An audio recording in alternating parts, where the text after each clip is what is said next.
المصطفى أما بعد.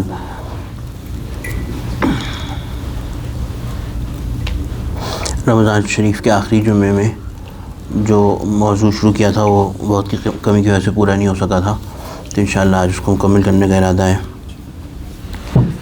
The last Friday of Ramadan I had started a discussion. Inshallah I intend to complete today. اس سے پہلے جو آج جمعے میں بات عرض کری تھی، کیونکہ خواتین نہیں تھی جمعے میں تو، اور اردو میں بھی بعضوں کو آسانی ہوتی سمجھنے میں، تو وہ باتیں دہرا دوں کہ رمضان شریف کے انوار کو محفوظ کرنا، اس کو مزید بڑھانا، اس کے لیے چند آسان اعمال ہیں.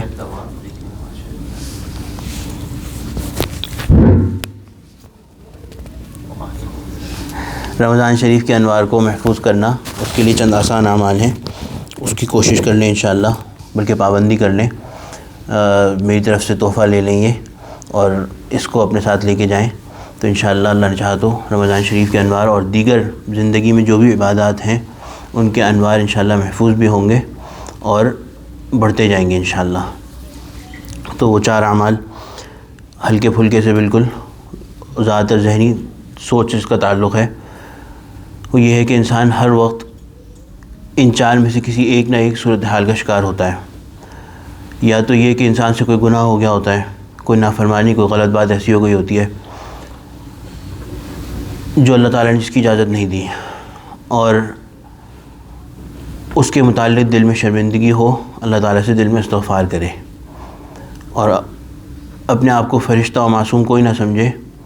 اگر کوئی ایسا شخص ہے جو یہ سمجھتا ہے کہ مجھے کوئی گناہ نہیں ہے، یا میں نے خدا نخواستہ ایسے کوئی بڑے گناہ نہیں کیے ہوئے، تو یہ سراسر ظلم ہے اور جہالت ہے، اپنی حالت سے بے خبری ہے. اس حالت پر بھی استغفار کرنا چاہیے، اللہ سے پناہ مانگنی چاہیے کہ یا اللہ میں اتنا گیا گزرا ہوں کہ میرے گناہ ان کا مجھے احساس بھی نہیں ہے. ہر ایک گناہ گار ہے، ہر وقت دل میں کچھ نہ کچھ سوچ کے کہ اللہ ہم سے غلطیاں ہوتی رہتی ہیں، ان پہ ہمیں معاف فرما دیجیے. اور جب انسان سوچنا شروع کرے تو نتی حال کی جب اپنے خبر رہے دیکھتے اوروں کے عیب و ہنر، ہوئی حال پر اپنے جب نظر تو نگاہ میں کوئی برا نہ رہا. جب اپنے حال پہ انسان کی نظر ہوتی ہے تو پھر کوئی دوسرا برا نہیں نظر آتا، اپنی برائیاں ایسی منکشف اور عیاں ہونے لگتی ہیں. اس کو نہیں لگتا ہو کہ مجھے کوئی کے اندر کوئی برائی ہے، تو پھر اللہ سے یہ دعا مانگنی چاہیے کہ یا اللہ میں اپنے آپ کو بڑا معصوم سمجھنے لگا ہوں، تو میری برائیاں ذرا مجھے اندازہ کرا دیجیے، میں گناہ کرتا ہوں وہ مجھ پر منکشف فرما دیجیے، تاکہ انسان اپنی برائیوں کو دیکھ کر توبہ کرنے لگے. The first thing is that we can constantly keep on doing in our minds, whatever we are doing, is to repent to Allah subhanahu wa ta'ala. Whatever we have done, whatever shortcoming, whatever disobedience, whatever we were supposed to do and we did not do, whatever we were not supposed to do, stay away from, and we actually did it, we should keep on seeking istighfar. We should keep on making istighfar, and we should keep on repenting to Allah subhanahu wa ta'ala that ya Allah, I have made a sin. And if somebody feels that they have no sins, then that is something that they should make istighfar upon this, on this alone. That I feel that I am such a pure person that I don't have any sins. Everybody has a lot of sins. Allah subhanahu wa ta'ala has said in the Quran that if you try to count the blessings that we have done on you, you will not be able to count them. And I've heard from my mashayikh that in fact the reality is that if we start to talk about یعنی اللہ تعالیٰ کی نعمتوں کی تو کیا کہنے، اگر ہم اپنے گناہوں کو گننا شروع کر دیں تو ہم اپنے گناہوں کو نہیں گن سکتے، اپنی تقصیرات کو، اپنے قصوروں کو گننا شروع کر دیں تو ہم ان کو نہیں گن سکتے. So if we start to count our sins, we will not be able to count our disobediences.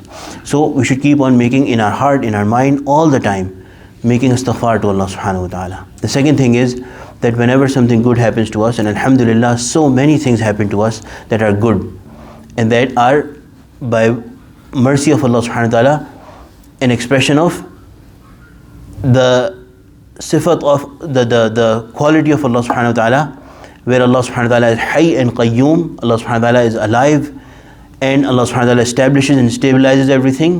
Allah subhanahu wa ta'ala expresses that quality over us. So many things, the norm in our lives is that things go right, that things go according to our plan. Alhamdulillah.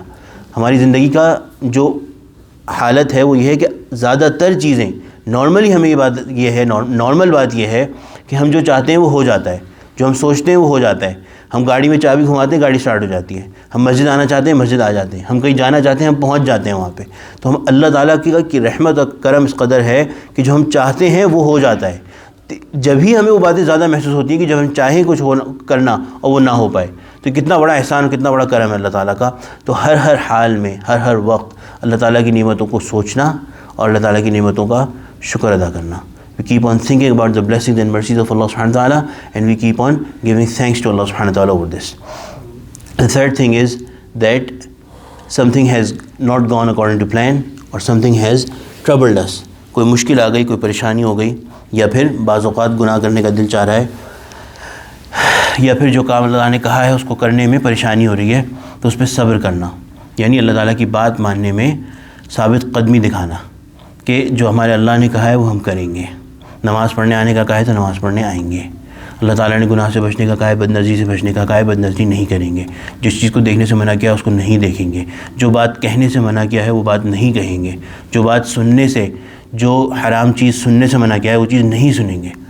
اس صورتحال میں ہمیشہ یہ ہوتا ہے کہ ہم میں سے کوئی بھی ایسا ولی کامل تو ہے نہیں کہ گناہوں کا جذبہ جو ہے وہ بالکل ختم ہو گیا اور معصوم ہو گیا ہوں. تو ایسا ہوتا ہے، اور یہی امتحان ہے کہ ہمارا دل چاہتا ہے کہ ہم گناہ کریں، ہمارا دل نہیں آتا اس بات پر کہ ہم اللہ تعالیٰ کی اتباع کریں. اس وقت ہمت سے، جذبے سے کام لینا اور جو اللہ تعالیٰ نے کہا ہے وہ کرنا. اور جب کوئی ناگوار بات پیش آ جائے تو صبر کے ساتھ اللہ تعالیٰ سے چپکے اس چیز کو اللہ تعالیٰ سے شیئر کرنا، اللہ تعالیٰ کے سامنے وہ بات رکھنا کہ یا اللہ یہ ایسی بات ہو گئی، اس پہ میرے دل کو بڑی ٹھیس پہنچی ہے، اس بات پہ مجھے بڑا افسوس ہے. اور یقین جانیے کہ وہ حالات جب آزمائش یا جب دل کو چوٹ لگے اپنے معاملات میں یا دنیا کے معاملات میں، اپنے لوگوں سے، اس وقت انسان اللہ تعالیٰ سے اگر اس بات کو شیئر کر لے. بلکہ میں ابھی ایک حضرت حکیم اختر رحمہ اللہ کا کلپ سن رہا تھا کہ فرما رہے تھے کہ یہ ایسی دعا ہے جو رد ہوتی ہی نہیں. جب کوئی نقصان پہنچے یا کسی سے کوئی ٹھیس پہنچے، کوئی معاملہ ہو جائے، اس وقت بجائے سے ہی کسی اور سے کچھ کہے 2 رکعت صلاۃ صبر پڑھ لے، یا 2 رکعت نماز پڑھے اور اللہ سے کہہ دے. بلکہ نماز اگر نہ بھی پڑھے، وضو نہ بھی ہو، تب بھی بس دل ہی دل میں اللہ تعالیٰ کے سامنے اپنی شکایت پیش کر دے. وہ ایسی دعا ہے کہ رد ہوتی ہی نہیں ہے. اور اس کا خود میں بعض اوقات خود بھی تجربہ کر چکا ہوں کہ ایسا ہوتا ہے بعض اوقات کہ بعض لوگوں کی طرف سے کسی بات پہ دکھ پہنچ جاتا ہے، دل کو ٹھیس لگتی ہے کہ فلاں شخص نے کیسا معاملہ کیا ہمارے ساتھ. اللہ اکبر. کبھی اگر جذبات میں آ کے وہ بات اللہ تعالیٰ سے کہہ دی جائے تو عجیب و غریب قسم کے نتیجے اس کے دیکھنے کو ملتے ہیں. بہرحال میں اللہ سے پناہ مانگتا ہوں کہ کسی شر کی وجہ سے یا کسی کا شر مجھ تک پہنچے یا میرا شر کسی تک پہنچے. تو بہرحال صبر کرنا، ہر معاملے میں صبر کرنا، اور اپنی بات کو اللہ تعالیٰ سے چپکے کہتے رہنا. یہ ہو گئی تیسری صورتحال. ایک صورتحال یہ ہے کہ جب ہم نے کوئی غلطی کر دی اور ہم سب گناہ گار ہیں تو دل میں چپکے اللہ تعالیٰ سے استغفار کرتے رہیں، معافی مانگتے رہیں. دوسرے یہ کہ شکر کرتے رہیں کہ یا اللہ جو بات اچھی ہوئی، اور بہت سی باتیں اچھی مسلسل ہو رہی ہیں، اس پہ آپ کا شکر ہے. یا اللہ کتنا اچھا آپ نے ہمارے ساتھ کام کر دیا یہ. اور تیسری بات یہ کہ جب کوئی ناگواری پیش آئے، کوئی مشکل پیش آئے تو اس پہ صبر کرتے رہنا اور اللہ سے کہتے رہنا کہ یا اللہ میں صبر کرنے کی کوشش کر رہا ہوں، مجھے صبر عطا فرمائیے. آپ صبر والوں کے ساتھ ہیں، آپ میرے ساتھ ہو جائیے. اور چوتھی بات یہ کہ ابھی میں اس کو انشاء اللہ کے ساتھ تیسری چوتھی بات کو انگریزی میں کہہ دیتا ہوں. چوتھی بات یہ ہے کہ جب ایسی صورتحال ہو کہ کوئی مشکل، کوئی پریشانی، کسی چیز کا خوف ہو، کسی چیز کا اندیشہ ہو، کسی نقصان کا، کسی ناگوار بات کا، تو دل میں اللہ تعالیٰ سے چپکے اس سے پناہ مانگتا رہے کہ یا اللہ مجھے سے پناہ میں لے لیجئے، یا اللہ مجھے ڈر لگ رہا ہے، یا اللہ مجھے خوف ہے، فلاں شخص سے نقصان پہنچ سکتا ہے، فلاں جگہ ناکامی ہو سکتی ہے، فلاں جگہ مشکل آ سکتی ہے. دل ہی دل میں، دماغ میں یہ سوچیں اگر چلتی رہیں تو مسلسل ایک ربط مسلسل اللہ تعالیٰ سے انسان قائم کر سکتا ہے، اور یہ کرتے رہنے سے عبادات کا نور ضائع ہونے سے بچ جائے گا انشاءاللہ. The third and the fourth things are that one keeps on having patience. If something is going against their will, something is happening that they don't like, we keep on talking about it with Allah subhanahu wa ta'ala, sharing it with Allah subhanahu wa ta'ala, that Ya Allah, such and such thing did not go right. Ya Allah, I have pain, I have been hurt by such and such thing. Ya Allah, I am trying to be patient. I am trying to be patient over this. You help me out with this. Okay? This is the third thing.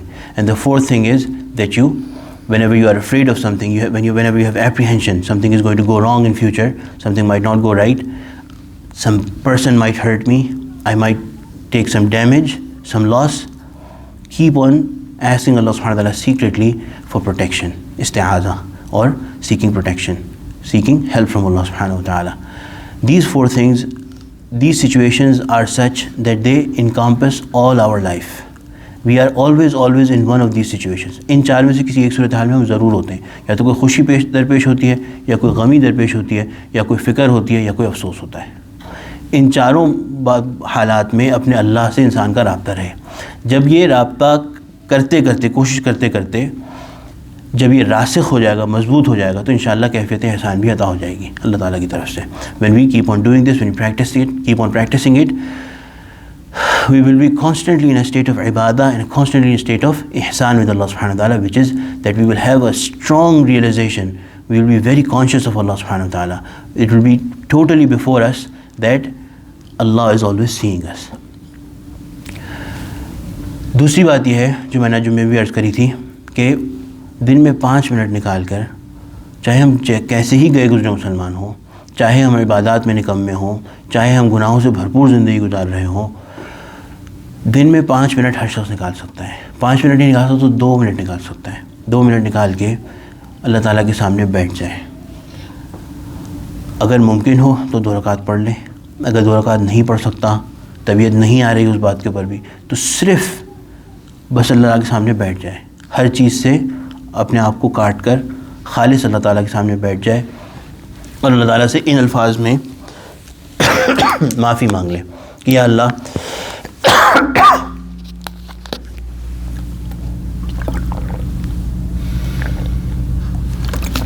میں نالائق ہوں, مجھ سے گناہ ہو جاتے ہیں. بہت سی ایسی باتیں ہیں جو مجھے نہیں کرنی چاہیے لیکن میں کر بیٹھتا ہوں. اسی طرح بہت سے ایسے کام ہیں جو میرے کرنے کے ہیں لیکن مجھ سے نہیں ہو پاتے, یا میں نہیں کر پاتا, یا میں نہیں کرتا. ایک تو یہ کہ مجبوری ہے, کوئی مجبوری ہے, بغیر کوئی مجبوری ہوئے میری اندر سے طبیعت نہیں چلتی اس بات پر, میرا دل نہیں چاہتا کہ میں مسجد جاؤں, مجھ سے نظر بچائی نہیں جاتی, مجھ سے اپنی نگاہوں کی حفاظت کی نہیں جاتی. صرف اقراری مجرم بن کر اللہ تعالیٰ کے سامنے بیٹھ کر اپنی صورتحال اللہ تعالیٰ کے سامنے پیش کر دیں اور کہہ کہ یا اللہ میں اس پہ نادم ہوں, میں اس پہ شرمندہ ہوں, میں آئندہ یہ نہیں کروں گا. اب جب انسان یہ کرے گا تو, اور یہ مضمون وہی مضمون ہے جو میں پچھلے جمعے کو بھی عرض کر رہا تھا کہ جب انسان توبہ کرتا ہے تو شیطان دل میں ایک وسوسہ ڈالتا ہے, اسے کان میں ایک پھونک مارتا ہے کہ تو پھر کرے گا, تجھے پتہ ہے تو کرے گا, تو نے اس چیز کو اپنی زندگی میں اسکیجول کیا ہوا ہے کہ تو کل صبح اٹھے گا اور یہ کام کرے گا. تو اس وقت ایک بات سمجھ لیجئے کہ ایک چیز ہے, حضرت محترم رحمہ اللہ فرمایا کرتے تھے, اللہ تعالیٰ کو بہت جزائے خیر دے, اس مضمون کو بہت کھول کے انہوں نے سمجھایا. کہا کہ ایک چیز ہے شکست توبہ کا خوف, توبہ کے ٹوٹ جانے کا خوف, اور ایک ہے شکست توبہ کا عزم کہ پکا ارادہ کرے کہ میں توبہ کو توڑوں گا. ان دونوں چیزوں میں فرق ہے. ہر انسان کو انسان ہونے کے ناطے, عبد ہونے کے ناطے یہ عین عبدیت ہے کہ انسان کو توبہ کے ٹوٹ جانے کا خوف ہو. جس لمحے وہ اللہ سے توبہ کے الفاظ ادا کر رہا ہو, اس لمحے اس کے دماغ میں یہ بات چل رہی ہو کہ میں یہ بات مجھ سے ہو سکتا ہے میں توڑ دوں, ہو سکتا ہے کہ میں یہ غلط کام کر بیٹھوں. اور دوسری چیز ہے شکست توبہ کا عزم کہ وہ اس وقت دل میں ارادہ کر رہا ہو کہ ضرور اس توبہ کو توڑوں گا, ضرور اس کے خلاف کروں گا. ہم میں سے کوئی بھی ایسا نہیں ہے جو توبہ کے الفاظ ادا کرتے وقت یہ سوچ رہا ہو کہ ضرور اس توبہ کو توڑوں گا. ہاں ایسے ہم سب ہیں کہ ہمارے دل میں ایک خوف ہوتا ہے کہ ہم سے یہ کام دوبارہ ہو جائے گا, ہم یہ کیا بات کہہ رہے ہیں, جو چیز ہم کر نہیں سکتے ہم وہ بات کہہ رہے ہیں. لیکن اس وقت کا جواب یہ ہے کہ ہم ساری باتیں وہ کرتے ہیں جو ہم نہیں کر سکتے, لیکن ہم سے کوئی کرواتا ہے, اللہ تعالیٰ ہم سے وہ کام کرواتے ہیں. تو اس لیے توبہ پہ ثابت قدم رہنا وہ بھی اللہ کی مرضی ہی سے ہوگا, اللہ کے کرانے ہی سے ہوگا. ہم نہ پیدا اپنی مرضی سے ہوئے نہ اپنی صلاحیت سے ہوئے. ہم کوئی عبادت کوئی سجدہ اپنی مرضی اپنی صلاحیت سے نہیں کر سکتے. تو ہم یہ بات کیسے سوچ سکتے ہیں کہ ہم توبہ اپنی قائم رکھیں گے اپنی مرضی اور اپنی صلاحیت سے. اپنی توبہ کو بھی اللہ تعالیٰ کو تفویض کر دے انسان کہ یا اللہ یہ توبہ بھی آپ کے حوالے ہے, میں توبہ کر رہا ہوں کیونکہ زبان پہ میری قدرت ہے لیکن دماغ پہ میری قدرت نہیں, دل پہ میری قدرت نہیں. دماغ میں جو چل رہا ہے جو دل میں چل رہا ہے یا اللہ وہ بھی آپ کے سامنے ہے. یا اللہ میں آپ کے سامنے اس حالت کو رکھ رہا ہوں, میں نالائق ہوں, مجھ سے غلطیاں ہوئی ہیں لیکن میں توبہ کر رہا ہوں اور میں عہد کر رہا ہوں کہ آئندہ نہیں کروں گا. اب اگر خوف ہے کہ توبہ ٹوٹ جائے تو اس خوف پہ بھی اللہ تعالیٰ کو پیار آتا ہے اور اللہ تعالیٰ مزید اس پہ پھر شفقت فرما کے ایک دن میں نہیں، 2 دن میں نہیں، بلکہ حدیث شریف سے تو پڑھتا ہے کہ اخلاص کے ساتھ کوئی عبادت کی جائے تو 40 دن میں اس کا اثر نظر آ جاتا ہے. اب یہ اور بات ہے کہ ہمارے دلوں میں اخلاص کس حد تک ہے، کس حد تک نہیں ہے، لیکن جس حد تک بھی ہے انشاءاللہ یقیناً ضرور ایک نہ ایک دن یہ عمل اپنا اثر دکھا کر رہے گا، اور ضرور یقیناً توبہ کامیاب ہوگی اور گناہوں سے بچنے میں انسان کامیاب ہوگا اور نیکیوں پہ دل لگے گا انشاءاللہ. So these are the 4 things that I mentioned. Then another thing that I want to advise everybody who listens to me is that take out 5 minutes in your daily schedule and sit before Allah subhanahu wa ta'ala as somebody who is humble before Allah subhanahu wa ta'ala. Don't run away from Allah subhanahu wa ta'ala, not in your mind, not in your life. There is no escape, there is no protection, there is no refuge away from Allah subhanahu wa ta'ala. The problem with us is that we are living our lives thinking that we will be able to run away, that we don't have to come to Allah subhanahu wa ta'ala. There is no refuge, there is no running away, there is no other way. All of us were created by Allah subhanahu wa ta'ala. Our sustenance, every single breath, every single heartbeat is by a special separate individual command of Allah subhanahu wa ta'ala, and all of us are returning to Allah subhanahu wa ta'ala, and we have to stand before Allah subhanahu wa ta'ala. There is no running away. So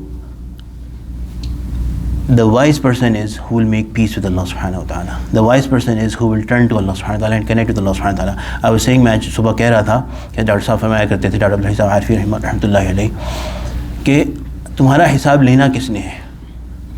روز جزا، روز حساب کھڑے کس کے سامنے ہوں گے؟ اسی اللہ کے سامنے کھڑے ہوگے جس کے سامنے تم آج بھی کھڑے ہو سکتے ہو. اس لیے اپنا روز حساب، اپنا وقت حساب ہر روز خود کر لو، خود اللہ کے سامنے بیٹھ جاؤ اور خود کہو کہ یا اللہ حساب آپ ہی کو دینا ہے قیامت میں، تو میں آج اس وقت جب میرے پاس موقع ہے میں خود آپ کے سامنے آ گیا، میں آپ سے بھاگا نہیں، میں باغی نہیں بنا، میں منہ موڑ کے پیٹھ موڑ کے بھاگا نہیں، میں مغرور نہیں ہوں، میں ناقص ضرور ہوں، میں نالائق ضرور ہوں، لیکن میں مغرور نہیں ہوں، میں غدار نہیں ہوں.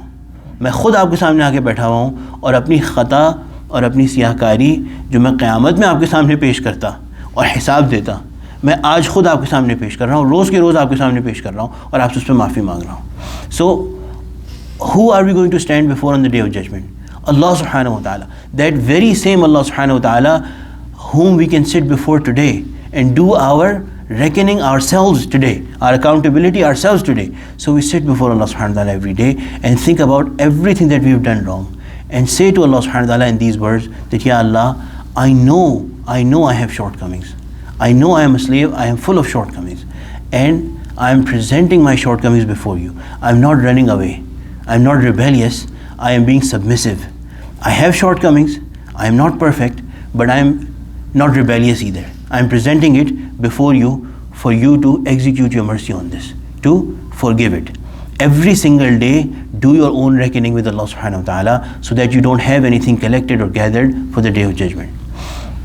When we do that, and when we say to Allah subhanahu wa ta'ala that Ya Allah, we will not do it again,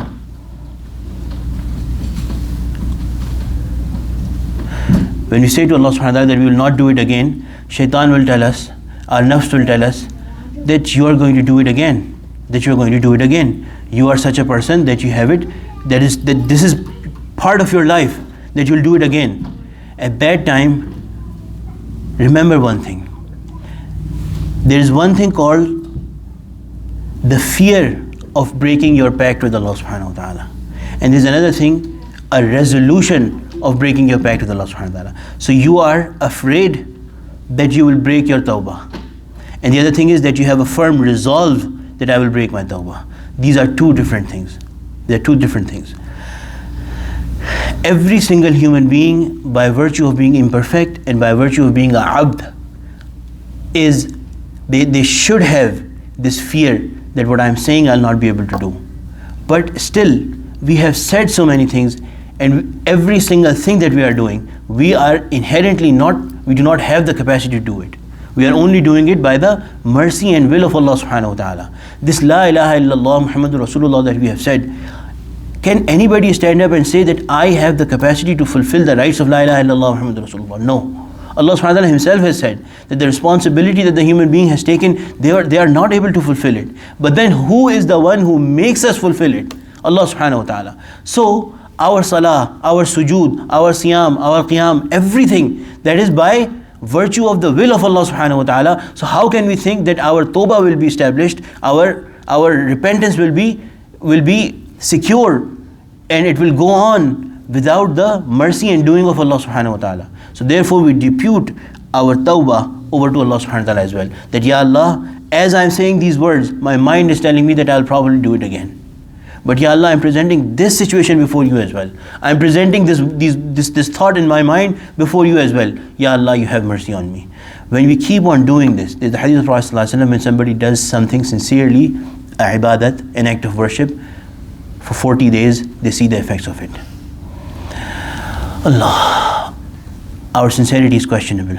So nobody can promise that we will see the effects right on the 41st day. But this is proven from experience that it does carry its reward. It does carry its effects. Every single day we clear our account with Allah subhanahu wa ta'ala. We make a resolve that we will not do it again. Our resolve is that we will not do it again. Yes, we might falter. Yes, we might do it again. For that the Prophet sallallahu alaihi wasallam has told us, if a slave of Allah subhanahu wa ta'ala makes that same mistake 70 times a day but keeps on repenting, Allah still accepts their repentance. Allah still accepts them. کوئی اللہ کا بندہ 70 مرتبہ وہی گناہ کرے اور توبہ کرتا رہے, اللہ تعالیٰ اس کو پھر توبہ پھر بھی قبول فرما دیتے, اللہ اس کو پھر بھی معاف فرما دیتے. So therefore there is place in the mercy of Allah subhanahu wa ta'ala for such people who repent. Those who are rebellious, who want to turn away, who want to live their life in neglect, may Allah protect us. There is no promises for such people. تو بہرحال ایک تو یہ مضمون اردو میں بھی عرض کرنا تھا اور دوبارہ دہرانا تھا تاکہ انشاءاللہ ذہن میں بیٹھ جائے. باقی یہ کہ پچھلے آخری جمعے میں جو بات عرض کر رہا تھا وہ یہ کہ 3 باتیں اپنے ذہن میں بسا لینی چاہیے. خاص طور پہ ظاہر ہے کہ میں نے خود بھی عرض کیا تھا کہ یہ مجلسیں, یہ حلقے, یہاں بیٹھنا, یہ سب کچھ کیوں ہے, کس وجہ سے ہے. میں کوئی باقاعدہ عالم تو ہوں نہیں. ایک سلسلے کی تعلیمات ہیں جو مجھے جس کا بار میرے اوپر ہے, اور اسی جو لوگ سننے بیٹھتے ہیں وہ بھی اسی وجہ سے بیٹھتے ہیں کہ مجھے کسی نے اجازت دی ان مجالس کے کرنے کی, اور ان مجالس کے کرنے سے جو حق ادا کرنے کی کوشش مجھے کرنی ہے وہ یہی ہے کہ جو میں نے اپنے بڑوں سے سیکھا ہے وہ آپ لوگوں کے کانوں میں بھی ڈال دوں. اللہ تعالیٰ چاہیں گے تو انشاءاللہ اثر ہو جائے گا. اور الحمدللہ بڑوں کی دعاؤں سے اثر ہوتا بھی ہے, نظر بھی آ رہا ہے الحمدللہ, کوئی نا امیدی کی بات نہیں ہے. تو بہرحال میں نے چند باتیں عرض کری تھیں. ایک یہ توبہ کا مضمون جو آج بھی الحمدللہ دوبارہ عرض ہوا, پیش کیا گیا. اس بات کو اپنے دل و دماغ میں اچھی طرح بٹھا لیں کہ جب تک یہ سانس چل رہی ہے بڑے سے بڑے مجرم کے لیے اللہ تعالیٰ کے ہاں معافی ہے اگر وہ توبہ کرے. اللہ اکبر. حضرت وحشی رضی اللہ عنہ, ان کا واقعہ پورا میں نے پچھلے جمعے کو میرے ذہن میں آیا تو میں نے سنایا تھا. اس میں جو باقاعدہ ان کا مکالمہ ہوا اللہ تعالیٰ سے کہ وہ رسول اکرم صلی اللہ علیہ وسلم کے سامنے ایک شرط پیش کر رہے ہیں, رسول اکرم صلی اللہ علیہ وسلم خاموش ہو جا رہے ہیں, اور پھر وحی نازل ہو رہی ہے اور بتایا جا رہا ہے کہ ان کو یہ جواب دو. تو پہلی بات یہ تھی کہ میں کیسے آؤں جب آپ کے اللہ نے کہہ دیا کہ جن لوگوں نے کفر کیا, شرک کیا اور غلط کام کیے ان کو تو یعنی دگنا عذاب ملے گا. تو پھر اس میں بتایا گیا کہ جو لوگ توبہ کر لیں اور ایمان لے آئیں ان کے لیے معافی ہے.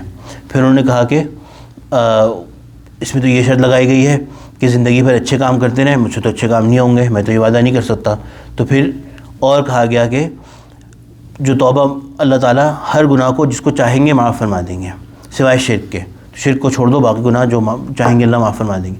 تو انہوں نے یہ کہا کہ اب اس میں بھی یہ شرط ہے کہ اللہ چاہیں گے تو معاف فرمائیں گے. اور یہ صاحب بھی ایسے تھے کہ بڑے مجرم, یعنی حضور اکرم صلی اللہ علیہ وسلم کے سگے چچا کا قتل ان سے ہوا تھا, لیکن اللہ تعالیٰ حضور اکرم صلی اللہ علیہ وسلم کے ذریعے ان کو رحمت کی آس, رحمت کی امید دلاتے جا رہے ہیں. پھر بالآخر معاملہ کیا ہوا کہ اللہ نے فرمایا کہ ان لوگوں کو قل یا عبادی الذین اسرفوا علی انفسہم لا تقنطوا من رحمت اللہ, جو لوگ اپنی جانوں پہ ظلم کر چکے ہیں میرے بندے ہیں وہ, ان کو بتا دو, ان سے کہہ دو صلی اللہ علیہ وسلم کہ اللہ کی رحمت سے مایوس نہ ہو, اللہ کی رحمت میں ان کے لیے بھی جگہ ہے, اللہ سارے گناہوں کو معاف فرما دیں گے. کیوں؟ کیونکہ اللہ ہیں ہی ایسے, ہیں ہی غفور رحیم, ان کا کام ہی یہی ہے, وہ ہیں ہی ایسے, اپنی طبیعت سے ایسے ہیں, وہ اپنی نیچر سے ایسے ہیں کہ وہ معاف فرماتے ہیں. تو پھر وہ ایمان لائے. تو اللہ تعالیٰ جزائے خیر دے حضرت عبداللہ ابن عباس غالباً اس کے راوی ہیں حدیث کے، انہوں نے حضور اکرم صلی اللہ علیہ وسلم سے ایک سوال کیا جو میں بعد اس میں بیان نہیں کر سکا. انہوں نے حضور اکرم صلی اللہ علیہ وسلم سے یہ پوچھا کہ یا رسول اللہ، یہ بات خاص وحشی رضی اللہ عنہ کے لیے ہے یہ سب کے لیے ہے؟ حضور اکرم صلی اللہ علیہ وسلم نے فرمایا کہ یہ بات عمومی ہے. یہ جو آیت ہے کہ اللہ کی رحمت ہر ایک کو ہے اور اللہ سب کے گناہ معاف فرمائیں گے، یہ صرف وحشی رضی اللہ عنہ کے لیے نہیں ہے، سب کے لیے ہے.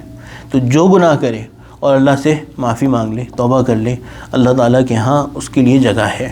اللہ تعالیٰ کے لیے نبی کے قاتل کے لیے، نبی کے سگے چچا کے قاتل کے لیے بھی جگہ ہے. تو ہم اور آپ، ہمارے تو اللہ تعالیٰ محفوظ فرمائے، اپنے گناہوں کو چھوٹا نہیں سمجھنا چاہیے، لیکن کبھی بھی اپنے گناہوں کو اتنا بڑا نہ سمجھیں کہ اللہ کی رحمت سے نا امید ہو جائے، اللہ کی رحمت سے مایوس ہو جائے. تو ایک بات تو یہ میں نے اس دن عرض کری تھی، اور آج اس کا تتمہ یہ کہ اللہ کی رحمت اللہ تعالیٰ قرآن میں اعلان فرما چکے اور حضور اکرم صلی اللہ علیہ وسلم کو بتا چکے کہ اللہ تعالیٰ نے اپنی رحمت کو غالب فرما دیا ہے اپنے غضب کے اوپر. اللہ تعالیٰ کی رحمت ایک حدیث میں ہے غلبت، یعنی ڈھک دیا اس کو، اللہ کے غضب کو ڈھانپ دیا اللہ کی رحمت نے. اللہ کی رحمت خود اللہ تعالیٰ کی اپنی رحمت سے ہے، یہ اللہ تعالیٰ کی اپنی اجازت سے ہے. اللہ تعالیٰ کو کوئی چیز مجبور نہیں کرتی، نہ ہی اللہ تعالیٰ اپنی کیفیات سے، اپنی طباع سے، اپنی طبیعت یا اپنی صفات سے مغلوب ہوتے ہیں، لیکن یہ خود اللہ کی چاہت سے ہے کہ اللہ اپنے رحم کا اظہار زیادہ فرماتے ہیں، اپنے کرم کا اظہار زیادہ فرماتے ہیں. اور خاص گناہ گاروں پہ تو اللہ کا رحمت اور زیادہ ہے. یہ حضرت عبداللہ ابن عباس رضی اللہ عنہ، انہی سے کسی نے پوچھا تھا کہ قرآن کریم میں سب سے زیادہ رحمت والی، سب سے زیادہ امید والی آیت کون سی ہے؟ تو انہوں نے یہ، کسی نے شاید اس طرح سے تھا کہ یہ آیت کہی تھی کہ کسی صحابی نے کہ یہ آیت ہے کہ اللہ تعالیٰ جو ہے وہ فرما رہے ہیں کہ سارے گناہوں کو معاف فرما دیں گے. تو حضرت نے فرمایا تھا کہ اس سے زیادہ رحمت والی ایک اور آیت ہے کہ اس میں ہے کہ ان اللہ لذو مغفرت، کیا ہے وہ آیت؟ ان اللہ لذو مغفرۃ للناس علی ظلمہم. اللہ تعالیٰ لوگوں کے ظلم پہ، لوگوں کی ناانصافی پہ، لوگوں کی جرح پہ، اس پر بھی اللہ تعالیٰ رحم فرما دیں گے. اللہ تعالیٰ رحیم ہے. تو بہرحال اللہ تعالیٰ کی رحمت سے ہمیشہ ہمیشہ امید رہے، اپنے لیے بھی دوسروں کے لیے بھی. کبھی بھی یہ نہ سمجھیں کہ فلاں شخص گناہ گار ہے، فلاں شخص مسجد نہیں آتا، یا فلاں شخص کا حلیہ ایسا ہے، یا فلاں شخص کی باتیں ایسی ہیں. جب تک زندگی چل رہی ہے، جب تک سانس چل رہی ہے، اللہ تعالیٰ کی رحمت میں اس کے لیے گنجائش ہے. خود بھی اللہ کی رحمت کے متمنی بنیں، اوروں کو بھی اللہ تعالیٰ کی رحمت سے جوڑیں. So this first thing that I want everybody to know is that there is a place of in Allah subhanahu wa ta'ala's mercy for everybody. There was a person who had killed the real uncle, and in some narrations it is said that he was a brother of the Prophet sallallahu alaihi wasallam by way of breastfeeding, because the same mother had breastfed both of them. This person who became a Sahabi, Wahshi radiallahu anh, he had killed that person, Sayyidina Hamza, and still Allah subhanahu wa ta'ala took him into mercy, and he almost had a bargain with Allah subhanahu wa ta'ala where he presented his conditions, but Allah subhanahu wa ta'ala was pulling him. This one dua that our mashayikh teach us, Allah subhanahu wa ta'ala has said that Allah subhanahu wa ta'ala pulls somebody whom he chooses, and those who turn to Allah subhanahu wa ta'ala, Allah subhanahu wa ta'ala also guides them. So the dua that we should make is that, Ya Allah, here we are turning to you, now choose us. Here we are turning to you, now choose us. Now, because ultimately it is from the choice of Allah subhanahu wa ta'ala, so choose us to make us your own. So Baharhal, this person had this, and Allah subhanahu wa ta'ala had chosen him. Allah subhanahu wa ta'ala had chosen him for Iman. So he had to come, and Allah subhanahu wa ta'ala kept on sending ayah after ayah after ayah through the words of the Prophet sallallahu alaihi wasallam, through the words of the Quran. This person kept on getting ease after ease after ease, and he kept on bringing conditions. But still, finally, Allah subhanahu wa ta'ala said that we are going to forgive all the sins. The first thing was that I have done shirk, and I have done, Allah subhanahu wa ta'ala has said that those people who have done these major sins, there's twice the punishment, double the punishment for such people. So he said, how can I, bring faith? And then Allah subhanahu wa ta'ala said that if you repent and if you bring faith, Allah is going to forgive it. And you keep on amila salihah, you keep on doing good deeds. So he said, I will not be able to do good deeds. So then Allah subhanahu wa ta'ala told him through the words of the Prophet sallallahu alaihi wasallam that Allah subhanahu wa ta'ala, only shirk will not be accepted, will not be forgiven. All the other things, if Allah subhanahu wa ta'ala will wish, Allah subhanahu wa ta'ala will forgive. So he said that still there is a condition that if Allah wills, if Allah wishes, Allah will forgive. So then Allah subhanahu wa ta'ala sent down this ayah that, everything is going to be forgiven Inna Allah yaghfiru dhunuba jami'a. Allah subhanahu wa ta'ala for sure is going to forgive all the sins altogether. He is Ghafoor Rahim. This is the way that he is, that he likes to forgive. He is Ghafoor and Rahim. So this person also entered the fold of Islam. So if there is room in the mercy of Allah subhanahu wa ta'ala for such people, what about you and me? We should not consider our sins bigger than the mercy of Allah subhanahu wa ta'ala. Allah subhanahu wa ta'ala has himself said that we have covered our anger with our mercy. So Allah's mercy is bigger. Allah's mercy is more attracted towards us. So we ask Allah subhanahu wa ta'ala for the mercy from Allah subhanahu wa ta'ala. The second thing is that every single ummati of the Prophet sallallahu alaihi wasallam, which means every single human being alive,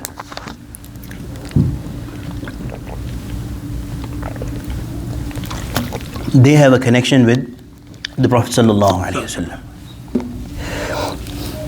We are all the ummati of the Prophet sallallahu alaihi wasallam. There is Ummat-e Ijaba, those who have said La ilaha illallah Muhammadur Rasulullah, and then there is Ummat-e Da'wah, which is those who have not brought faith, but there is chance that they might. So basically it covers everybody.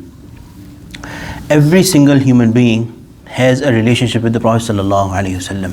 Some people get to experience it, some people don't work on it and don't experience it. Allah subhanahu wa ta'ala has said that the Prophet sallallahu alaihi wasallam is rahmatul lil alameen. Rahmatul lil alameen. He is rahmah, his mercy for all the worlds, all the universes. So he is mercy personified, sallallahu alaihi wasallam. When we make tawbah or when we repent to Allah subhanahu wa ta'ala, we have a very strong thing, which is that we can give the wasila, or we can ask Allah subhanahu wa ta'ala by virtue of the Prophet sallallahu alaihi wasallam. The Prophet sallallahu alaihi wasallam, it comes in narrations that Allah subhanahu wa ta'ala told him that Allah will please him on the day of judgment. Allah will please him.